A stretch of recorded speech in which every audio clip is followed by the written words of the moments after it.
Programang ito ay rated SPG. Striktong patnubay at gabay ng magulang ang kailangan. Maaaring may masiselang tema, lengguwahe, karahasan, sexual, horror o droga na hindi angkop sa mga bata. Galit na galit nga talaga itong si Gov dahil nga sa ginawa ni Gino na pagtugtog doon sa Governor's Ball at uminom pa ito ng alak na patago.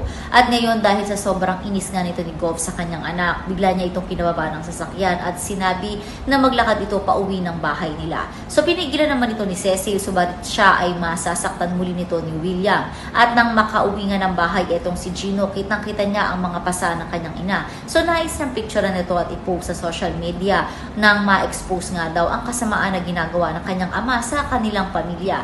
Ngunit pinigilan nga siya ni Cecil at wag nga daw itong pasaway dahil ayaw niya rin naman na masira ang kanilang pangalan, kung kaya tinatanggap na lamang niya ang lahat ng pananakit nga nito ni William.